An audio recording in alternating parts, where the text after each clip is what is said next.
तो अम्ल वे पदार्थ होते हैं जो स्वाद में खट्टे होते हैं और जल में घोलने पर क्या करते हैं, H+ आयन दे देते हैं। अगर इनको जल में घोला जाएगा तो ये H+ आयन देते हैं, ठीक है, धन आयन बनाते हैं, अम्ल कहलाते हैं। ठीक है, दूसरी बात करते हैं क्षार क्या होते हैं। ऐसे पदार्थ जो जल में घोलने पर OH- आयन देते हैं। क्या देते हैं, OH- आयन। इसको हाइड्रोक्साइड बोलते हैं, इसको हाइड्रोजन आयन बोलते हैं। इसको क्या बोलते हैं, हाइड्रोजन आयन। ये क्या है, हाइड्रोजन आयन। और ये क्या है, हाइड्रोक्साइड आयन, हाइड्रोक्साइड आयन।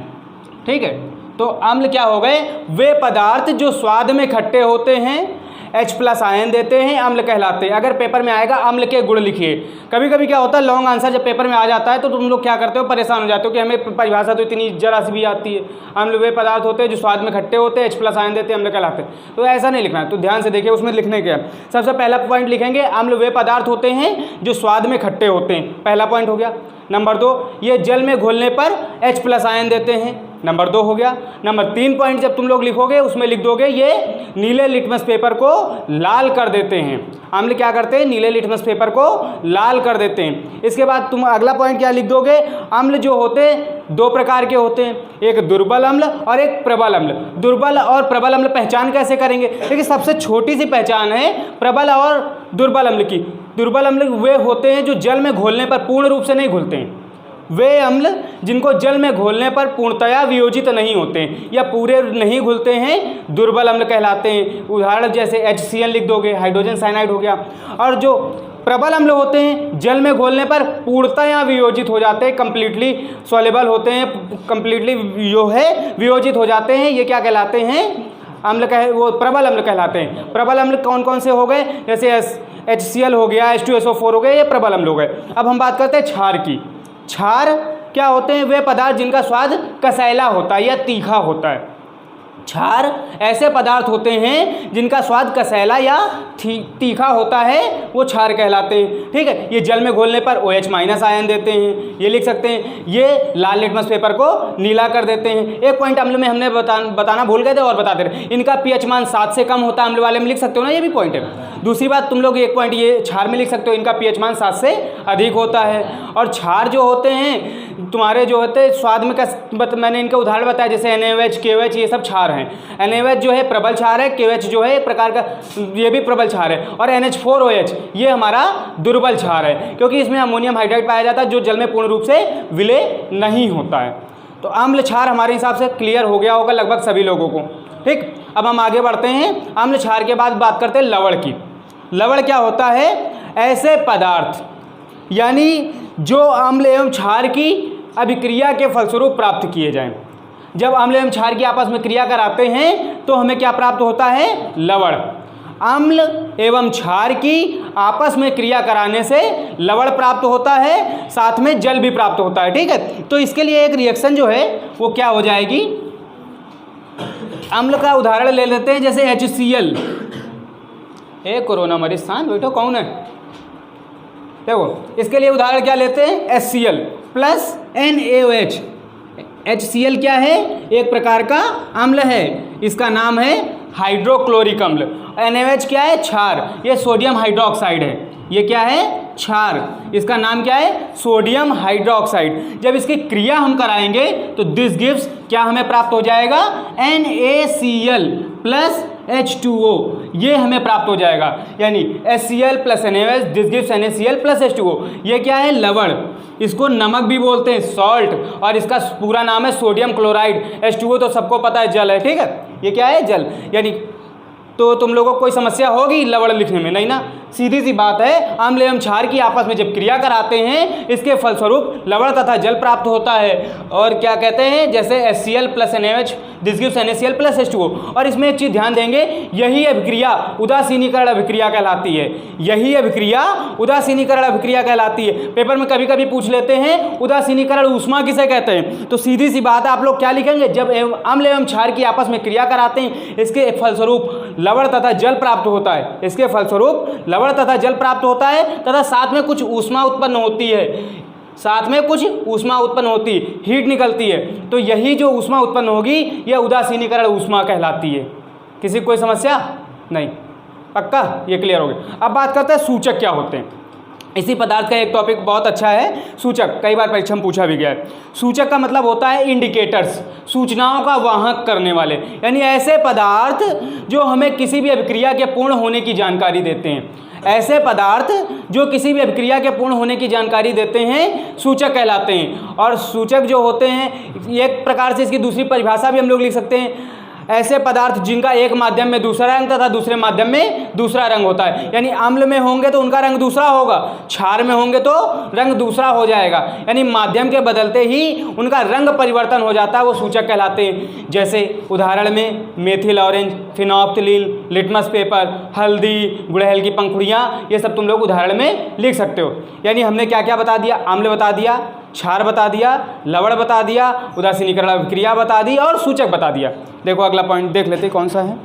तो इसी चैप्टर में तुम लोगों के कुछ यौगिक पूछे गए हैं। कौन कौन से यौगिक हैं तुम लोगों को जो है लगभग 3 से 4 यौगिक पढ़ने हैं, वो कौन कौन से हम बता दे रहे हैं।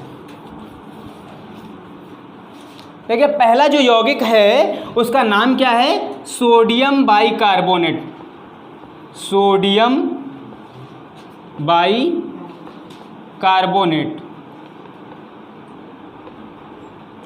दूसरा तुम लोगों को पढ़ना है सोडियम कार्बोनेट, सोडियम कार्बोनेट, ठीक। ये क्या पढ़ना है, सोडियम बाइकार्बोनेट, सोडियम कार्बोनेट। और तीसरा जो पढ़ना है वो हमें पढ़ना है नौसादर, ठीक है, नौसादर। चौथा हम लोगों को पढ़ना है अमोनियम क्लोराइड, अमोनियम क्लोराइड ही नौसादर होता है, सॉरी। जो चौथा पॉइंट हम लोगों को पढ़ना है वो विरंजक चूर्ण पढ़ना है। क्या पढ़ना है, विरंजक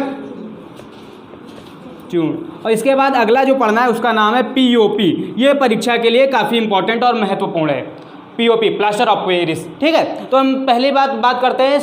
तो ये तुम लोगों को सबसे पहले क्या पढ़ना है, सोडियम बाइकार्बोनेट, सोडियम कार्बोनेट, नौसादर, विरंजक चूर्ण और पीओपी। ये तुम लोगों को 5 यौगिक इस चैप्टर में पढ़ने हैं। इनके निर्माण की विधि, इनकी क्रिया विधि और इनके गुण लक्षण, ये सभी हम लोगों को पढ़ने हैं, ठीक है। तो सबसे पहले हम सोडियम बाइकार्बोनेट की बात करते हैं, ठीक है।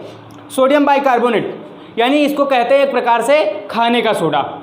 सोडियम बाइकार्बोनेट का दूसरा नाम क्या है, खाने का सोडा या फिर बेकिंग सोडा, क्योंकि बेकरी वगैरह में यूज़ होता है, खाने की वस्तुएं बनाने में यूज़ होता है, इसलिए इसका नाम खाने का सोडा या बेकिंग सोडा है। इसके सूत्र के बारे में बात करते हैं। इसका सूत्र होता है NaHCO3। इसका सूत्र क्या है, NaHCO3। सोडियम हाइड्रोजन कार्बोनेट भी बोल सकते हैं, सोडियम बाइकार्बोनेट भी बोल सकते हैं। पेपर में कभी कभी कन्फ्यूजन करने के लिए आ जाता है, सोडियम हाइड्रोजन कार्बोनेट किसे कहते हैं, तो तुम लोग वहाँ पे कन्फ्यूज हो जाओगे कि नहीं पढ़ा है, लेकिन आप ध्यान रखेंगे यही है सोडियम बाइकार्बोनेट। चलिए देखिए इसको बनाते कैसे।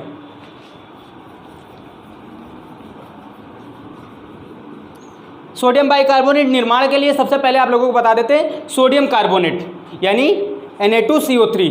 सोडियम कार्बोनेट की क्रिया जल के साथ जो है कार्बन डाइऑक्साइड की उपस्थिति में कराते हैं तो हमें सोडियम बाइकार्बोनेट प्राप्त होता है। फिर से हम बता दे रहे हैं, सोडियम बाइकार्बोनेट बनाने के लिए सोडियम कार्बोनेट की क्रिया जल एवं कार्बन डाइऑक्साइड के साथ कह सकते हैं, या जलीय सोडियम कार्बोनेट की क्रिया जो है कार्बन डाइऑक्साइड की उपस्थिति में कराते हैं तो हमें क्या प्राप्त हो जाता है, सोडियम बाइकार्बोनेट। तो इसकी रिएक्शन देखो, रिएक्शन क्या है मैंने बताई, जब सोडियम कार्बोनेट यानी Na2CO3 इसकी क्रिया किससे करानी है, जली होगा तो यानी H2O पानी की भी मात्रा ले लेंगे प्लस CO2, बात वहीं पे आ गई। जब सोडियम कार्बोनेट की क्रिया जल तथा कार्बन डाइऑक्साइड से कराते हैं तो क्या प्राप्त होता है, sodium bicarbonate NaHCO3। According to balancing यहाँ पर 2 लग जाएगा, यहाँ पर इसको जो है बैलेंसिंग करने के लिए, समीकरण को संतुलित करने के लिए यहाँ पर 2 लगा देंगे। तो ये क्या है, सोडियम कार्बोनेट, ये क्या है, सोडियम कार्बोनेट। और ये क्या है, जल, ये है कार्बन डाइऑक्साइड, क्या है, कार्बन डाइऑक्साइड। इसके पश्चात ये बना सोडियम बाइकार्बोनेट। क्या बन गया ये, सोडियम बाइकार्बोनेट। ये क्या बन गया, सोडियम बाइकार्बोनेट। किसी को यहाँ तक कोई समस्या है, नहीं, पक्का, ठीक। ये हमारी क्लास है, यहाँ पे हमारी पढ़ाई चल रही है ना। समझ में आ रहा है कि सब खाली राम कथा सुन रहे हो? ये रैपिड फायर है। देखिए रैपिड फायर का मतलब ये होता है कोर्स तेजी से चलेगा। आप जो पढ़ चुके हो उसका बस हम रिवीजन करा रहे हैं, नोट करने का कोई इसमें व्यवधान नहीं है, प्रावधान नहीं है। व्यवधान मतलब तो गलत हो गया सब, प्रावधान नहीं है, आप नोट नहीं कर सकते, ठीक है। तो देखिए अगला जो है हम टॉपिक बात करते हैं सोडियम कार्बोनेट की। तो सोडियम कार्बोनेट बनाने का तरीका क्या है? कुछ मत करो, इसी रिएक्शन को पलट के लिख दो, पूरी इसी रिएक्शन को पलट के लिख दोगे तुरंत बन जाएगा। कैसे, क्या करेंगे? लिखेंगे सोडियम बाइकार्बोनेट को जब गर्म करते हैं, क्या लिखेंगे? सोडियम कार्बोनेट बनाने की विधि में जब सोडियम बाइकार्बोनेट को गर्म करते हैं तो हमें सोडियम कार्बोनेट, जल तथा कार्बन डाइऑक्साइड प्राप्त होता है। यही बनाने की विधि हो गई, काहे की? सोडियम कार्बोनेट की, ठीक है। सोडियम कार्बोनेट बनाने के लिए क्या करते हैं? जब सोडियम बाइकार्बोनेट को गर्म करते हैं तो सोडियम कार्बोनेट, जल और कार्बन डाइऑक्साइड प्राप्त होता है। समझ में आया?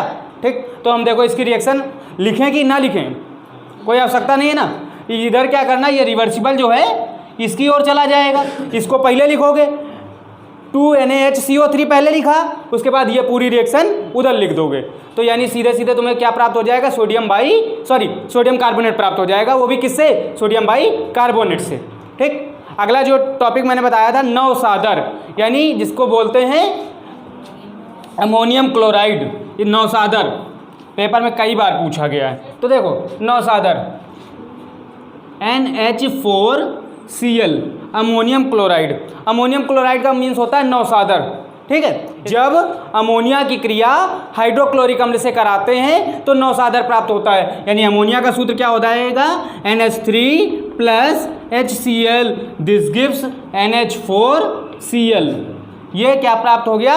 नौसादर, यानी अमोनियम क्लोराइड। ये NH3 किस चीज़ का सूत्र है? अमोनिया का, ठीक है। आप लोगों के कोर्स में पहले अमोनिया की बनाने की विधि थी, प्रयोगशाला विधि थी, लेकिन अब हटा दी गई है, तो इसको ध्यान रखेंगे। हो सकता है कभी कभार टीचर के दिमाग में ना रहा पेपर बनाते समय, तो हो सकता है ये भी पूछ ले अमोनिया का सूत्र बताओ। तुम तो पढ़े नहीं हो, लेकिन तुमने पढ़ा है, लेकिन तुम वहाँ पे कहोगे हमको तो पढ़ा ही नहीं गया, आउट ऑफ सिलेबस है। ये नहीं होता। देखो अमोनिया, और ये क्या है? हाइड्रोक्लोरिक अम्ल। इसका क्या नाम है? हाइड्रोक्लोरिक अम्ल। और इधर क्या बना? Ammonium chloride. अमोनियम क्लोराइड, ठीक। इसको नौसादर भी बोलते हैं। क्या बोलते हैं? नौसादर। अमोनिया, हाइड्रोक्लोरिक अम्ल, अमोनियम क्लोराइड यानी नौसादर। ये बनाने की विधि में किसी कोई समस्या हुई नहीं है ना? कोई दिक्कत, परेशानी, शंका, आशंका, डाउट कुछ पूछना है? नहीं। आगे शुरू करें। अगला आता है जो है CaOCl2, कैल्शियम क्लोरो हाइपोक्लोराइड यानी विरंजक चूर्ण। क्या है? विरंजक चूर्ण। CaOCl2 लिख लेते हैं यहाँ पर, CaOCl2। इसका क्या नाम है? कैल्शियम क्लोरो हाइपोक्लोराइड, ठीक। क्या नाम है इसका? कैल्शियम क्लोरो हाइपोक्लोराइड, ठीक है। अब इसके बाद क्या करते हैं? इसकी बनाने की विधि क्या होती? जब बुझे चूने की क्रिया क्लोरीन से करा देते हैं। किसकी? बुझे चूने की क्रिया क्लोरीन से करा देते हैं तो क्या प्राप्त हो जाएगा? कैल्शियम क्लोरो हाइपोक्लोराइड यानी विरंजक चूर्ण। क्या देखिए कैसे? बुझे चूने का सूत्र क्या होता है? CaOH का होल ट्वाइस लिख देते हैं, CaOH का whole twice plus Cl2, chlorine gas. बुझा चूना CaOH का होल ट्वाइस प्लस Cl2। उसके बाद यहाँ पर रिवर्सिबल रिएक्शन हो सकती है, तो यहाँ पर क्या बन जाएगा? CaOCl2 प्लस HCl की, एक मिनट सॉरी रुक जाइए, CaOH का whole twice plus Cl2, this gives CaOCl2 plus H2O। यहाँ पर जल साथ में बन जाएगा यानी, ठीक है। तो यहाँ पर ये CaOH का होल ट्वाइस क्या है? बुझा चूना है। Cl2 क्या है? क्लोरीन। CaOCl2 क्या है? Calcium chloro hypochloride. और H2O क्या है? जल। और तुम लोगों को कभी कभी पेपर में ये भी पूछ लिया जाता है कली चूना क्या होता है। तो देखो कली चूना का सूत्र होता है CaO, कैल्शियम ऑक्साइड, और ये बुझा चूना है CaOH का होल ट्वाइस, ठीक है। कभी कभी कह देता है चूना पत्थर का सूत्र बताओ। चूना पत्थर का पता है? CaCO3, कैल्शियम कार्बोनेट, ठीक है। इसके बाद बचता है प्लास्टर ऑफ पेरिस, पीओपी। ठीक है, पीओपी को बनाने की प्रक्रिया बिल्कुल सरल है। पीओपी में क्या करते हैं हम लोग, जो है जिप्सम, जो है जिप्सम से जल के कुछ अणु अगर बाहर कर दिए जाएं तो हमें पीओपी प्राप्त हो जाती। सीधा तरीका है। देखिए, सबसे पहले हम लोग क्या करते हैं, जिप्सम को 120 डिग्री सेल्सियस पर गर्म कर दे, क्योंकि इसमें क्या होता है, जल निकालना होता है। जिप्सम से जब जल निकल जाएगा तो पीओपी बचेगा। ठीक है, जिप्सम से जब जल निकल जाएगा तो पीओपी बचेगा। जिप्सम को जब 120 सेंटीग्रेड पर लगभग गर्म करते हैं तो हमें पीओपी प्राप्त होता है। तो रिएक्शन क्या हो जाएगी, CaSO4.2H2O, CaSO4.2H2O। इसके बाद यहाँ पर दिस गिव्स, ऊपर 120 सेंटीग्रेड का ताप रहेगा और यहाँ पर बैलेंसिंग के लिए 2 लगाएंगे, क्योंकि होता क्या है, जब यहाँ पर रिएक्शन करोगे तो CaSO4 का whole twice dot H2O plus 3H2O प्राप्त होगा। ठीक है, देखो पेपर में कभी कभी एक छोटा सा क्वेश्चन भी और पूछ लिया जाता है, अम्ल वर्षा क्या है। अम्ल वर्षा यानी जो ऊपर से वर्षा होती है उसका अगर पीएच मान, पीएच वैल्यू जो है, पावर ऑफ हाइड्रोजन यानी पीएच वैल्यू जो होती है, अगर 7 से कम होगी तो वो वर्षा जो होगी अम्लीय वर्षा कहलाएगी। ठीक, कभी कभी ये भी आ जाता है अम्लीय वर्षा से नुकसान क्या होता है। तो अम्लीय वर्षा से जो नुकसान होता है, सबसे पहली बात, अगर व्यक्ति की त्वचा पर गिर जाएँ तो थोड़ा सा उस पर इफेक्ट डालते हैं, त्वचा में जलनशील धब्बे हो जाते हैं और तमाम प्रकार की स्किन समस्याएँ हो जाती। अगर ताजमहल पर यह पानी गिरता है तो उसका रंग पीला पड़ता जा रहा है, ये है। ठीक है, क्या हुआ, मुमताज़ याद आ रही क्या, बड़े प्रसन्न हो ताजमहल के नाम से। पीएच मान क्या होता है, पीएच मान का मतलब हो गया किसी भी विलयन में, कोई भी विलयन है उसके हाइड्रोजन आयन सांद्रण को जो हम लोग व्यक्त करते हैं, पावर ऑफ हाइड्रोजन जो होती है वही क्या होती है, उसका पीएच मान होती है। इसके लिए हम लोग एक सूत्र का उपयोग करते हैं, pH बराबर माइनस लॉग बेस में 10 H+ आयन। ठीक, एक बात आप लोगों को ध्यान रखना है, अगर पीएच से संबंधित कोई न्यूमेरिकल आएगा या पीएच मान पूछा जाएगा पेपर में तो आपको ये सूत्र जो ध्यान रखना है, H+, OH पे कभी भी मत निकालिएगा हाइड्रोजन आयन पीएच मान। OH पे कभी भी pH का मान नहीं निकलता है, ये सदैव हाइड्रोजन आयन पे निकलता है। अगर पेपर में OH दिया होगा तो हम लोग जल के आयनिक गुणनफल का सूत्र लगाएंगे, जिसके अंतर्गत इसको सॉल्व करेंगे। तो जल के आयनिक गुणनफल का सूत्र क्या होता है, देखिए जल का जो सूत्र होता है H2O होता है। क्या होता है, H2O। अगर हम इसको तोड़ें लगभग 2 भागों में, एक OH में और दूसरा H+ में और एक OH- में, OH- टूटा, H+ टूटा, 2 भागों में टूटा और इसको टोटल बांटा गया 1 × 10⁻14 मोल प्रति लीटर। H2O का जो कितना आ जाएगा, 1 × 10⁻14 मोल प्रति लीटर, इतना आया। एक बात यहाँ पर तुमको और भी ध्यान रखनी है, जब पेपर में हमने अभी बताया कि पेपर में क्या कहते हैं, जैसे H+ आयन नहीं पता है, OH- आयन दिया है, तो सबसे पहले आप क्या करेंगे, OH का मान लिया थोड़ी देर के लिए। एक एग्जांपल के तौर पे मान लेते हैं, कितना दिया है, 10⁻5, कितना दिया है, 10⁻5 मोल प्रति लीटर, 10⁻5 मोल प्रति लीटर ये दिया है। अब तुमको H+ आयन का मान निकालना है, तो कुछ मत करो, सीधे सीधे ये सूत्र लिखो। क्या लिखोगे, OH- आयन, उसके बाद इसके बगल में क्या दिया है, H+ आयन बराबर 1 × 10⁻14 लिख लिया। अब देखो OH पता है, OH का मान कितना है, 10⁻5 लिख दो यहाँ, 10⁻5 और H+ आयन बराबर 1 × 10⁻14 यानी H+ आयन बराबर कितना हो जाएगा, 1 × 10⁻14 बटे 10⁻5। अच्छा देखिए, अब ज़्यादा हम आगे नहीं सॉल्व करेंगे, ऐसे वर्बली बता दे रहे हैं। 10⁻5 नीचे है, ऊपर आएगा +5 हो जाएगा ना, ऊपर आएगा +5, यानी कहने का मीन्स ये हो गया 1 × 10⁻14 × 10⁻5। और ये माइनस है, ये प्लस है, प्लस माइनस माइनस होता है। 14 में 5 गया, कितना बचा, 9, यानी 10 की घात कितना बचा, -9। ये किसका मान आएगा, H+ आयन का।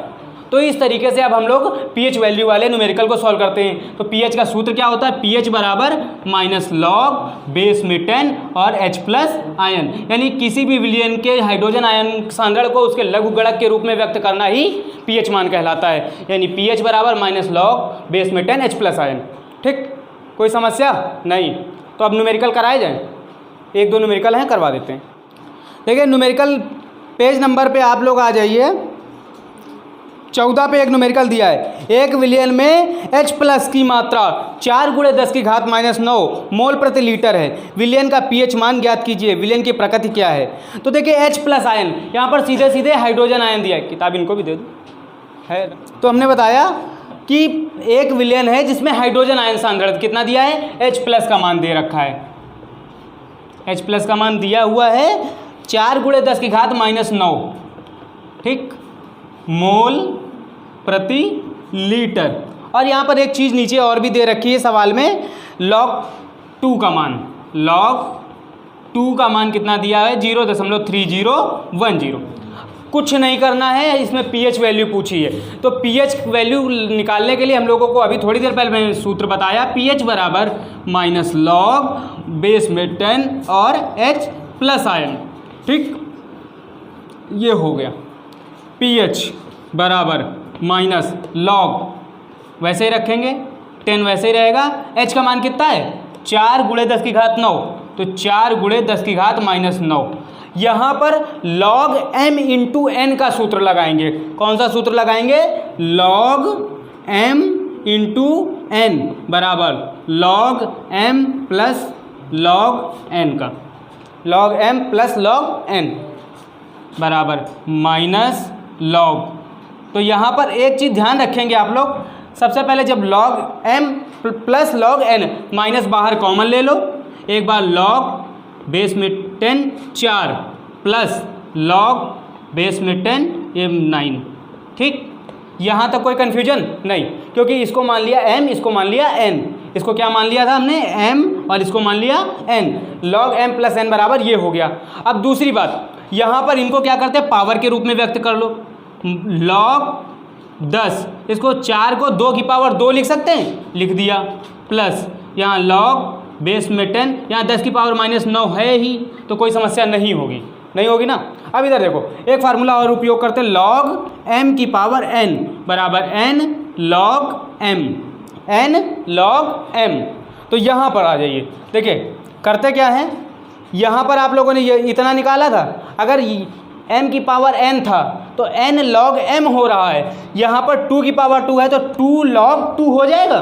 तो यानी माइनस ब्रैकेट के बाहर कॉमन है तो वैसे लिखेंगे log 2 × 2, और 10 की घात -9 है, प्लस माइनस माइनस, यानी -9 log बेस में 10 × 10। और आपको एक चीज़ यहाँ पर देखिए, सवाल में log 2 का मान कितना दिया है? 0.3010, और log 10 का मान होता है 1। log 10 का मान कितना होता है? 1। log 100 का मान होता है 2। log 1000 का मान होता है 3। तो देखिए इसको सॉल्व करते हैं, तो यानी -2 गुणे 0, log 2 का मान कितना है? 0.3010, रख दो 0.3010 -9, log 10 का मान 1, कुछ नहीं करना, माइनस 0 × 0 60 20, -9 × 9, ब्रैकेट खुलेगा, अंदर के चिन्ह पलट जाएंगे ना। तो ये कितना हो जाएगा? प्लस का 9 हो जाएगा, माइनस माइनस प्लस का 9, फिर ये प्लस है अंदर, प्लस माइनस माइनस 0.6020। अगर इसको सॉल्व करेंगे तो यहाँ पर घटा लीजिए 9.0000, 0.6020। अगर इसको सॉल्व करते हैं तो कितना आ जाएगा? 0 8, और यहाँ पर बचेगा 9, और यहाँ पर 9 में 6 गए 3, 9 में 6 गए 3, 8.3980। ये आ जाएगा किसका मान? हमारा pH मान। pH मान कितना आ गया? pH बराबर 8.3980। आज ये देखिए, ये 7 से ज़्यादा है, 8 है ना, तो विलियन कैसा होगा? क्षारीय होगा। कोई समस्या नहीं, पक्का? अगर नोट करना करो, किसी को नहीं करना, कर रहे हो? करना नहीं, ठीक। तो एक न्यूमेरिकल और बता दे रहे हैं, ये चैप्टर खत्म हो जाएगा। उसमें जो हाइड्रोक्साइड आयन दिया होगा उससे हम लोग हाइड्रोजन आयन फाइंड कर लेंगे, हो जाएगा ना। तो इसमें हमने 2 चीज़ें बता दी, एक तो m log n का मान बता दिया, एक वो बता दिया था। को रैपिड फायर में पूरा नहीं पढ़ाया जाएगा, एक जल्दी जल्दी जल्दी जल्दी चलते रहो, पूरा हो जाएगा। बस खाली रिवीजन कर रहे हैं आप। अब ये शायद आपको वो किस्मत अगर साथ दे गई, बोर्ड पेपर अभी ना हुए तो आप लोग जो है पेपर में क्या करोगे? कोरोना काल की वजह से रुक गए तो कोई बात नहीं, एक बार दोबारा पढ़ने का मौका मिल जाएगा, नहीं तो ये लास्ट बार है, फिर पेपर के एक दिन पहले ही हम उठाएंगे इस विषय को आज के बाद। हाँ देखो, अच्छा एक अगला सवाल क्या दिया हुआ है हमें, क्वेश्चन नंबर 14 है, एक विलयन में हाइड्रोक्साइड आयन सांद्रण 1 × 10⁻⁻10 मोल प्रति लीटर है, इसका पीएच मान ज्ञात कीजिए। ठीक है, एक विलयन है जिसमें हाइड्रोक्साइड आयन 10⁻⁻10 मोल प्रति लीटर है, इसका पीएच मान ज्ञात कीजिए। कुछ नहीं करना, OH माइनस आयन दिया है, लिख देते हैं। OH माइनस आयन का मान कितना है, 1 × 10⁻10 मोल प्रति लीटर, 1 × 10⁻10 मोल प्रति लीटर दिया है, लिख लिया। अब इसके बाद हम लोग क्या करते हैं, पीएच मान, पीएच बराबर माइनस लॉग बेस में 10 × H+ आयन, सूत्र लगा देंगे। लेकिन अभी सीधी सी बात है, हमें यहाँ पर H+ लिखना है, दिया क्या है OH माइनस, तो ये तो लिख नहीं सकते। ये जब नहीं लिखा जा सकता तो हम लोग करेंगे क्या, यहाँ से पहले OH निकालेंगे, फिर क्या लगाएंगे, जल के आयनिक गुणनफल का सूत्र, अभी थोड़ी देर पहले बताया था। OH minus ion H+ ion बराबर 1 × 10⁻14, यहाँ पर इसका मान दिया हुआ है 1 × 10⁻10 इंटू H+ आयन बराबर 1 × 10⁻14, H+ आयन बराबर कितना हो जाएगा, 1 × 10⁻14 बटे 10⁻10, यानी H+ आयन बराबर कितना आ जाएगा, ये -10 है, ऊपर जाके +10 होगा, और 14 में 10 गए, कितना बचा 4, यानी 10⁻4 आ गया। अब यहाँ पर हम लोग सूत्र लगा देते हैं, पीएच बराबर ये वाला, तो इसी सूत्र पर सीधे वैल्यू रख देते हैं, सूत्र तो मैंने लिख दिया पहले ही, तो माइनस लॉग बेस में 10 × 10⁻4, और इसको जब सॉल्व करेंगे तो -4 × माइनस लॉग बेस में 10 × 10। अच्छा, ये 4 उधर आया, वो जो m की पावर n से बताया था ना, वैसे आया, बराबर -4 × लॉग 10 का मान 1 होता है, लेकिन माइनस का तो -1, यानी कितना आ गया, +4। विलयन कैसा होगा, ये अम्लीय होगा, क्योंकि इसका पीएच मान 7 से कम है, पीएच मान 7 से कम है, तो विलयन कैसा होगा, अम्लीय होगा।